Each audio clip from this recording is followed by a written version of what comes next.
तो देखिए, फसलों पर एमएसपी की मांग को लेकर तमाम किसान आज दिल्ली कूच कर रहे हैं। जी हां, उन्होंने दिल्ली कूच का आह्वान किया और ऐसे में सबसे बड़ा सवाल है कि आखिर किसान चाहते क्या है, क्योंकि हरियाणा बॉर्डर, पंजाब बॉर्डर से होकर दिल्ली आने की उनकी तैयारी को देखकर, भारी मशीनों को देखकर लग रहा है कि शायद वो कुछ बड़ा करना चाहते हैं। रिपोर्ट आप सबको दिखाते हैं।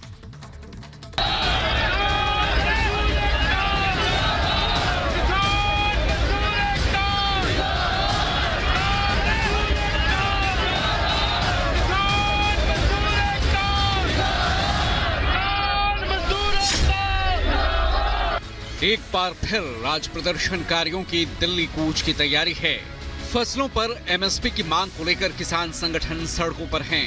5 फसलों पर केंद्र के एमएसपी की गारंटी प्रस्ताव को खारिज कर किसान संगठनों ने एक बार फिर आज दिल्ली कूच की तैयारी की है। शांतिपूर्ण तरीके से दिल्ली जाने की बात करने वाले प्रदर्शनकारी आज आर या पार की तैयारी में हैं।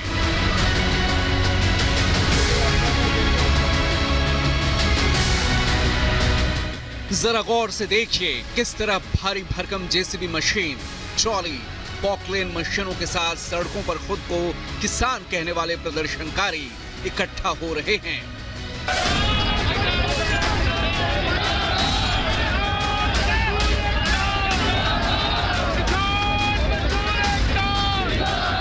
सवाल यह है कि जब प्रदर्शन के शांतिपूर्ण होने का दावा किया जा रहा है तो इन भारी भरकम मशीनों का क्या काम? क्या tractor, trolley, Poclain machine, JCB मशीनों के बगैर प्रदर्शन नामुमकिन है?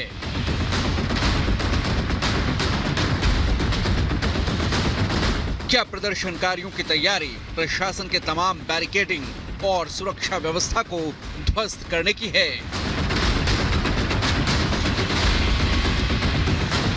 आखिर केंद्र सरकार जब बातचीत के जरिए पूरे मामले को सुलझाने को तैयार है तो प्रदर्शनकारी क्यों भारी भरकम मशीनों के साथ दिल्ली कूच को लेकर डटे हैं? इन मशीनों को इस तरह से डिजाइन किया गया है कि इन पर आंसू गैस के गोलों का भी असर नहीं होगा। किसान जो है अपनी मांगों को लेकर डटे हुए हैं। उनका साफ तौर पे यही कहना है कि सरकार उनकी सारी मांगे मान ले, जिसके बाद सभी किसान जो है यहाँ से शांतिपूर्वक वापस लौट जाएंगे। तस्वीरों में देख सकते हैं हजारों की संख्या में किसान जो है अपनी हक की लड़ाई के लिए यहाँ मौजूद है। आगे बॉर्डर पे काफी ज्यादा बैरिकेडिंग और कटीले तार और सीमेंटेड ब्लॉक्स लगाए गए हैं और इन्हीं क्रेन के जरिए उन चीजों को हटाने की कोशिश की जाएगी।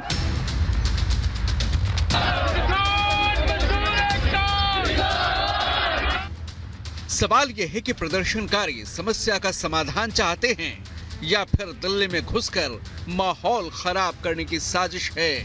दरअसल मंगलवार को पंजाब हाईकोर्ट ने मामले पर सुनवाई करते हुए सख्त टिप्पणी की। कोर्ट ने कहा कि आंदोलनकारी ट्रॉलियों पर अमृतसर से दिल्ली तक यात्रा करना चाह रहे हैं।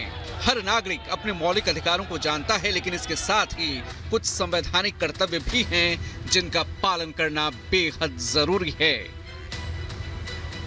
देखिए, जिन्होंने हमारे दिल्ली कूच से 10 दिन पहले बैरिकेडिंग कर रखी है, अभी भी हम उससे लगातार अनुरोध कर रहे हैं कि हमें दिल्ली जाने दिया जाए, दिल्ली में अपना डेमोक्रेटिक तरीके से अपना प्रदर्शन करने दिया जाए।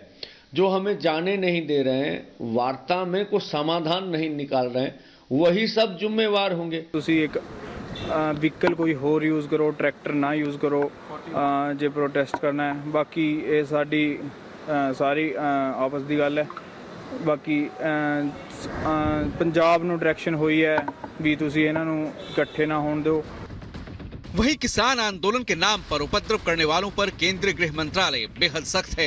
गृह मंत्रालय ने पंजाब सरकार को उपद्रवियों के खिलाफ सख्त कार्रवाई के निर्देश दिए हैं।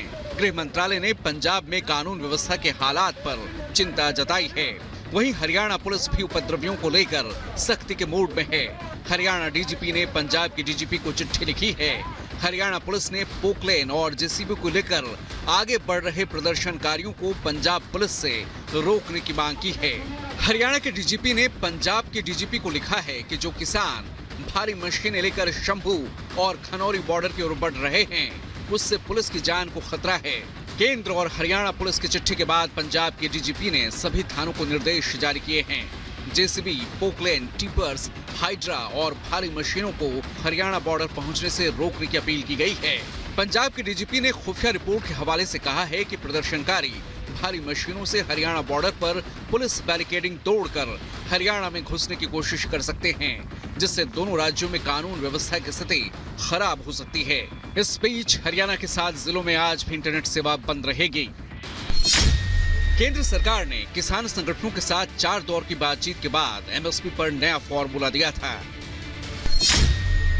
केंद्र ने 5 फसलों पर एमएसपी का प्रस्ताव दिया था, जिनमें कपास, मक्का और कुछ दालों पर यह प्रस्ताव शामिल था। किसानों ने केंद्र के प्रस्ताव को खारिज कर दिया और आज किसान संगठन दिल्ली कूच की तैयारी में हैं। प्रशासन ने प्रदर्शनकारियों को रोकने के लिए कई लेयर्स की बैरिकेडिंग की है। रास्तों पर सीमेंट ब्लॉक्स लगाए गए हैं। वज्र वाहन, मिट्टी से भरे डंपर तैयार हैं। पैरामिलिट्री फोर्स की तादाद भी बढ़ा दी गई है। जाहिर है प्रदर्शनकारियों की दिल्ली कूच की तैयारी को देखते हुए सरकार सतर्क है। पहले भी प्रदर्शनकारियों को तितर बितर करने के लिए पुलिस को आंसू गैस के गोले दागने पड़े थे। अब जिस तरह की तैयारी से प्रदर्शनकारी दिल्ली कूच की तैयारी में हैं, वो उनके मंसूबों पर कई सवाल खड़े करते हैं। Bureau report, Republic Bharat. और प्रधानमंत्री नरेंद्र मोदी आज 9वें रायसीना डायलॉग का शुभारंभ करने वाले इस खास कार्यक्रम में ग्रीस के प्रधानमंत्री मुख्य अतिथि हैं। रिपोर्ट दिखाते हैं आप सबको। वैश्विक कूटनीति विमर्श का एक बेहद महत्वपूर्ण मंच बन चुके रायसीना डायलॉग के इस वर्ष के आयोजन की शुरुआत प्रधानमंत्री नरेंद्र मोदी करेंगे। पीएम मोदी आज रायसीना डायलॉग के 9वें संस्करण का उद्घाटन करेंगे। 9वें रायसीना डायलॉग के मुख्य अतिथि ग्रीस के प्रधानमंत्री कायरियाकोस मित्सोताकिस होंगे। 15 वर्षों के बाद ग्रीस के किसी नेता की भारत की पहली द्विपक्षीय यात्रा होगी। आखिरी बार साल 2008 में ग्रीस के प्रधानमंत्री भारत दौरे पर आए थे। भारतीय विदेश मंत्रालय और ऑब्जर्वर रिसर्च फाउंडेशन के इस आयोजन के पहले सत्र में भारत और आर्मेनिया के रिश्तों के भविष्य व संभावनाओं पर चर्चा होगी। 9वें रायसीना डायलॉग में 100 से अधिक देशों के प्रतिनिधि भाग लेंगे, जिनमें मंत्री, पूर्व राष्ट्राध्यक्ष और सरकार के प्रमुख, सैन्य कमांडर, उद्योग के कप्तान, प्रौद्योगिकी नेता, शिक्षाविद, पत्रकार, रणनीतिक मामलों के विद्वान, विशेषज्ञ शामिल होंगे। 9वां रायसीना डायलॉग 23 फरवरी तक चलेगा। Bureau report, Republic Bharat.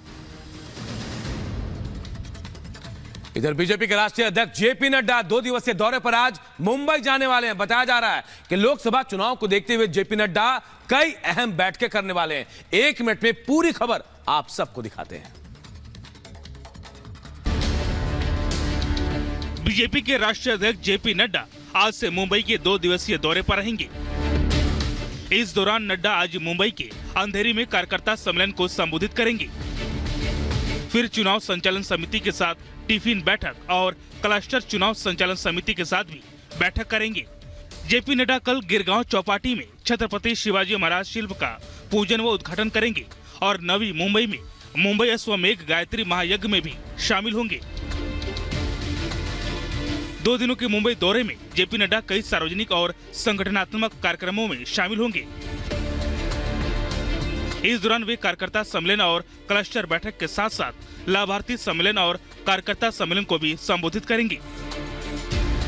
Lok Sabha चुनाव से पहले बीजेपी अध्यक्ष का यह दौरा महाराष्ट्र में बीजेपी कार्यकर्ताओं में नया जोश भरेगा। Bureau report, Republic Bharat. और देखिए, गृहमंत्री अमित शाह ने एक बार फिर कांग्रेस पर जोरदार हमला बोला है। अमित शाह ने कहा कि कांग्रेस दिशाहीन पार्टी है और देश का विकास नहीं कर सकती है।